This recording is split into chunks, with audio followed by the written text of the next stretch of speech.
This is SportsCentre. Hey, I'm Marissa Roberto on this digital SportsCentre presented by Montana's Barbecue and Bar. And we've got a huge matchup between one of the hottest teams in the league and arguably the best team in the East as the Habs face the Capitals. Montreal's been on a tear recently, going 8-2 in their last 10 games. And in that stretch, they've actually beaten the last 4 Stanley Cup champions. This recent run of form has the Habs 3 points out of a wildcard spot, and it's got fans believing this team can make the playoffs for the first time since their magical cup run. Leading the charge for the squad are the youngsters, specifically Cole Caulfield, Nick Suzuki, and Lane Hudson. Those 3 are Montreal's top 3-point producers this season, and this past stretch from Hudson has been ridiculous, as the rookie is averaging a point per game over his last 19. Now this game will be a tough test for Montreal.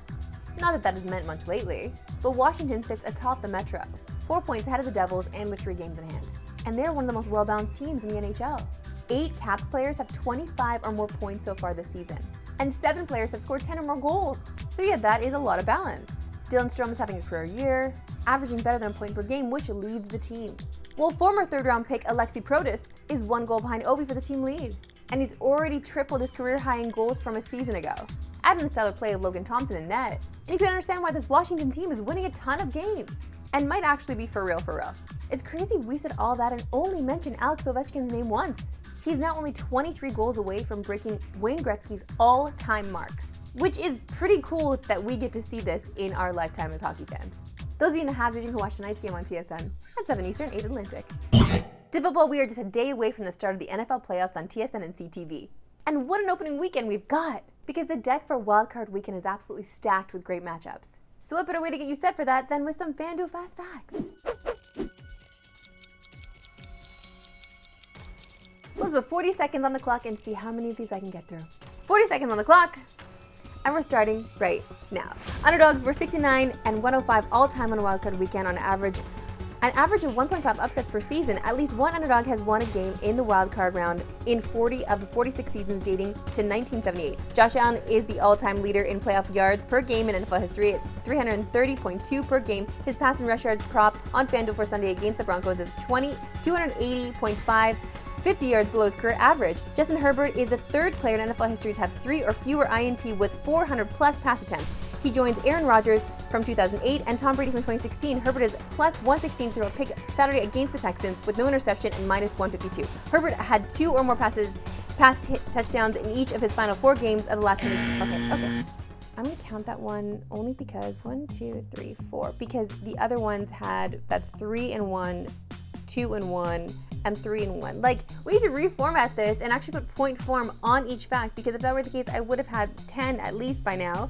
And there's so many facts at the end that I don't even get to because of all the additional facts you put in the ones up top. That's not fair. Wildcard Weekend kicks off Saturday on TSN with the Chargers and Texans, followed by the Steelers and Ravens. Then Sunday we got a triple header, starting with the Broncos and Bills, followed by Packers, Eagles, and then Commanders, Bucks. Then it all finishes Monday night with the Vikings and Rams. And due to the fires in Los Angeles, that game has now been moved to Arizona. You think we're done talking football playoffs? Not a chance. Now joined by our guy Davis Sanchez. Been a minute, Chezzy. Great to see ya. Great to be here. Good to see you. Of all the underdogs playing this weekend, Texans, Steelers, Broncos, Packers, Commanders, and Rams, which one is most likely to pull off an upset and win outright? Yeah, you know one of these underdogs are going to win this weekend, but the way I looked at it, my picks, I don't have any of the dogs winning. If I had to choose one, if you're forcing me, I will take the Houston Texans to beat my LA Chargers.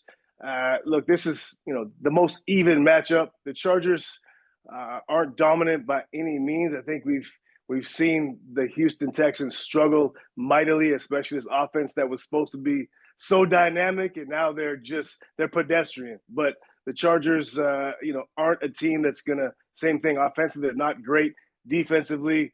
They have something, but I'm gonna go with the Houston Texans would be the upset if I had one. I was hoping you'd put a little fear of God into our producer Christopher Hine and say Denver, but I guess not.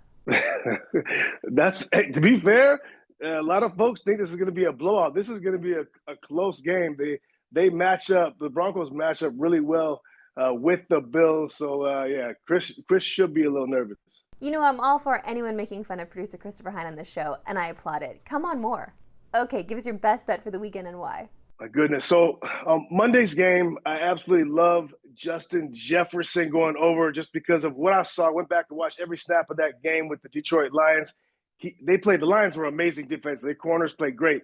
but he was open a bunch and still had decent numbers. He'll go over. But my best bet, the LA Chargers, Houston Texans games. Now, the strength of this Texans team, and the bet is Justin Herbert over 9.5, his longest rush. Now, the strength of this Texans defense is their pass rush. They're a great defense, top 5 defense all the way around. But their pass rush, they're super athletic. Danielle Hunter, Will Anderson, those guys can fly.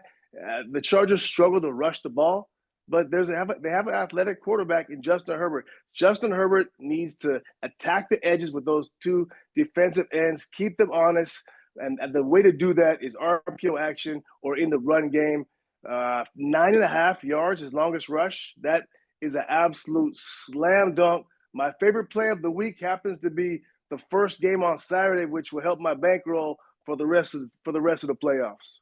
David Sanchez, thank you so much for joining us. Let's go. Just a reminder, Wildcard Weekend kicks off Saturday on TSN and CTV. Tomorrow we've got the Chargers and Texans and Steelers and Ravens. Then we've got an unreal tripleheader Sunday, and it all finishes Monday night with the Vikings and Rams. Just a reminder, all of those games on both TSN and CTV.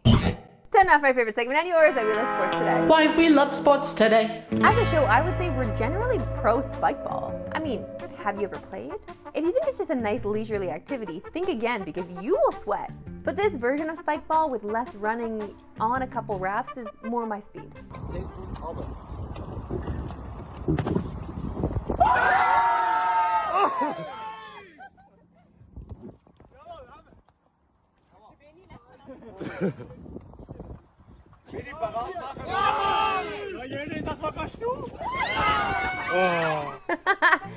You know what? Yes, this is all in good fun for sure, but they still have to get to the whitewater rafting part, which is even more exhilarating. And I have done that, surprisingly, considering I can't swim and I don't like the water.